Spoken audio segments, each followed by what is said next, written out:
Dictation 100 शब्द प्रति minute 5 second बाद शुरू। कश्मीर के विषय में किसी अज्ञात शायर ने कहा है कि इस धरती पर कहीं स्वर्ग है तो वह कश्मीर में है, लेकिन कालांतर में आज़ादी व विभाजन के पश्चात धरती का स्वर्ग कहे जाने वाले कश्मीर अनेक कारणों से एक विवादित क्षेत्र बन गया। अनुच्छेद 370 इन्हीं विवादों में से एक प्रमुख विवाद रहा है। वर्तमान सरकार ने अगस्त 2019 में अनुच्छेद 370 को समाप्त कर कश्मीर में शांति स्थापित करने की दिशा में एक निर्णायक कदम उठाया है।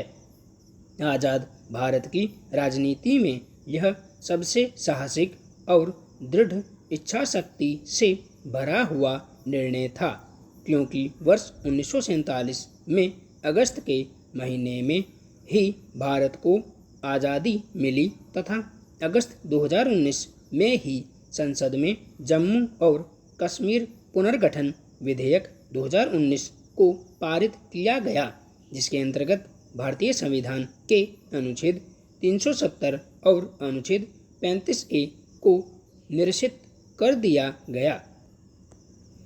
जम्मू कश्मीर में 3 मुख्य भौगोलिक क्षेत्र आते हैं: जम्मू कश्मीर और लद्दाख। जम्मू क्षेत्र हिंदू बहुल, कश्मीर मुस्लिम बहुल तथा लद्दाख बौद्ध बहुल क्षेत्र है। इन तीनों में सर्वाधिक समस्याग्रस्त क्षेत्र कश्मीर है, लेकिन इसका प्रतिकूल प्रभाव पूरे जम्मू कश्मीर पर पड़ता है।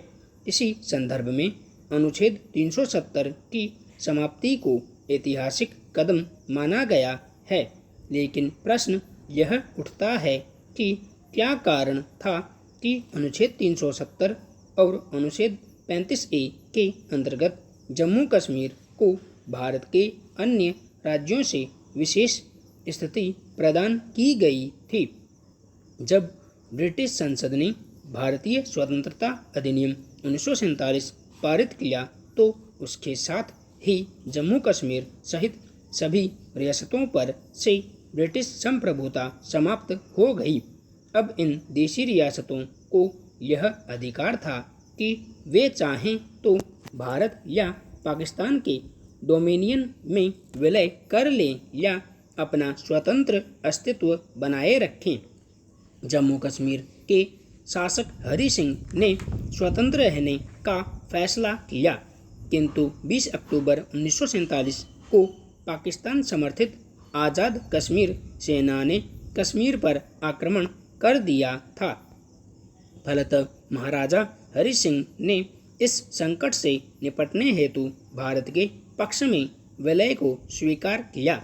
26 अक्टूबर 1947 को महाराजा हरि सिंह ने विलय पत्र पर हस्ताक्षर कर दिया, जिसके अनुसार जम्मू कश्मीर ने 3 विषयों प्रतिरक्षा, विदेशी मामले तथा संचार पर भारतीय संघ की सर्वोच्चता स्वीकार कर ली, जबकि शेष मामलों में अपनी स्वायत्तता बनाए रखी।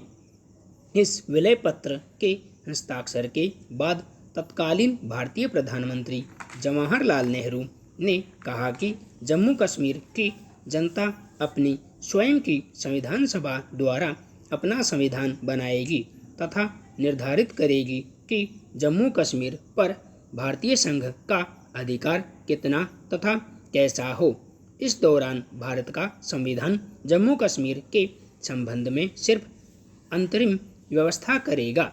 इसी अंतरिम व्यवस्था को कानूनी रूप देने के लिए भारतीय संविधान में अनुच्छेद 370 शामिल किया गया, जिसके अंतर्गत जम्मू कश्मीर के विशेषाधिकार दिया गया। संविधान विशेषज्ञों के अनुसार अनुच्छेद 370 को समाप्त करने को लेकर संविधान में 2 बातें कही गई हैं। प्रथम यह कि अनुच्छेद 370 को जम्मू कश्मीर विधानसभा की सहमति से राष्ट्रपति इसे हटा सकता है, जबकि दूसरा प्रावधान यह है कि संविधान के अनुच्छेद 368 के तहत संसद 2/3 बहुमत से इसको समाप्त कर सकती है, क्योंकि अनुच्छेद 368 संसद को संविधान के किसी भी अनुच्छेद में संशोधन करने या उसको हटाने का अधिकार देती है। ध्यातव्य है कि पूर्व में इसे समाप्त करने के संबंध में यह प्रावधान था कि राष्ट्रपति एक आदेश के द्वारा और जम्मू कश्मीर संविधान सभा की सहमति से इसे समाप्त कर सकता है, किंतु इस संदर्भ में वस्तुस्थिति यह थी कि जम्मू कश्मीर संविधान सभा 26 जनवरी 1957 को ही भंग की जा चुकी थी और वर्तमान में राज्य में राज्यपाल शासन था। अतएव राष्ट्रपति ने इस संदर्भ में अनुच्छेद 370 के खंड 3 के प्रावधानों का प्रयोग करते हुए राज्य के राज्यपाल की सहमति से अपने आदेश के माध्यम से इसे समाप्त कर दिया था। भारत के वर्तमान गृह मंत्री अमित शाह द्वारा प्रस्तुत जम्मू कश्मीर राज्य पुनर्गठन विधेयक को राज्यसभा में 5 अगस्त 2019 को तथा लोकसभा में 6 अगस्त 2019 को पारित किया गया तथा 9 अगस्त 2019 को राष्ट्रपति ने इस विधेयक पर हस्ताक्षर कर दिया, जिसके बाद इसने अधिनियम का रूप धारण कर लिया। यह अधिनियम 31 अक्टूबर 2019 से प्रभावी है। इस अधिनियम के लागू होने के बाद अनुच्छेद 370 और अनुच्छेद 35A के अंतर्गत जम्मू कश्मीर को प्राप्त विशेषाधिकार समाप्त हो गया। इस संदर्भ में जम्मू कश्मीर राज्य पुनर्गठन अधिनियम 2019 की महत्वपूर्ण बातें निम्नलिखित हैं, जिनके अनुसार जम्मू कश्मीर की स्थिति में परिवर्तन हुआ है। इस अधिनियम के अनुसार जम्मू कश्मीर को 2 भागों में विभाजित किया गया है। पहला जम्मू कश्मीर, दूसरा लद्दाख। जम्मू कश्मीर को अनुच्छेद 239A के अंतर्गत पुदुचेरी के समान विधानसभा के साथ संघ राज्य क्षेत्र बनाया गया, जहां का प्रशासन उपराज्यपाल चलाएगा। इसका कार्यकाल 5 वर्ष का होगा। जम्मू कश्मीर की राज्यसभा में 4 सीटें, लोकसभा में 5 सीटें और विधानसभा में कुल 114 सीटें होंगी। विधानसभा में राज्यपाल 2 महिला सदस्यों को मनोनीत कर सकता है। अनुसूचित जाति और अनुसूचित जनजाति के लोगों को लोकसभा एवं विधानसभा सीटों के निर्वाचन में आरक्षण प्रदान किया जाएगा, जबकि पहले अनुसूचित जनजाति को आरक्षण नहीं होगा। इस अधिनियम के अनुसार मुख्यमंत्री सहित मंत्रियों की संख्या विधानसभा के सदस्यों की संख्या का 10% होगी। इस अधिनियम के अनुसार लद्दाख को विधानसभा के बिना संघ राज्य क्षेत्र बनाया गया। यहाँ से लोकसभा के लिए एक सदस्य का निर्वाचन होगा।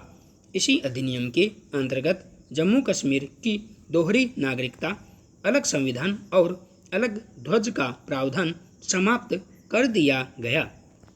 तिरंगे और राष्ट्रीय प्रतीकों का अपमान अब अपराध माना जाएगा। अब देश का कोई भी नागरिक यहाँ संपत्ति खरीद सकता है, व्यापार कर सकता है, साथ ही नौकरी भी पा सकता है। अब राज्य की पुलिस केंद्र के अधिकार में आ गई है, अर्थात संघ राज्य क्षेत्र होने के कारण कानून एवं व्यवस्था पर केंद्र का नियंत्रण होगा। इस नवीन कानून के लागू होने से किसी अन्य राज्य के व्यक्ति से शादी करने पर जम्मू कश्मीर की महिला के अधिकारों व नागरिकता पर कोई प्रभाव नहीं पड़ेगा। साथ ही साथ पाकिस्तान के नागरिकों को मिला विशेषाधिकार समाप्त हो गया। अब जम्मू कश्मीर में भी अनुच्छेद 356 के अंतर्गत राष्ट्रपति शासन लगाया जा सकता है। साथ ही साथ यहाँ भी अब शिक्षा का अधिकार, सूचना का अधिकार व अन्य संसदीय कानून तथा संवैधानिक संशोधन लागू होंगे तथा भारतीय दंड संहिता भी लागू होगी। इस अधिनियम के अनुसार अब भारत का कोई भी नागरिक जम्मू और कश्मीर का मतदाता और चुनाव में उम्मीदवार बन सकता है। साथ ही साथ सर्वोच्च न्यायालय का निर्णय जम्मू कश्मीर और लद्दाख पर भी मान्य होगा। संपूर्ण विराम।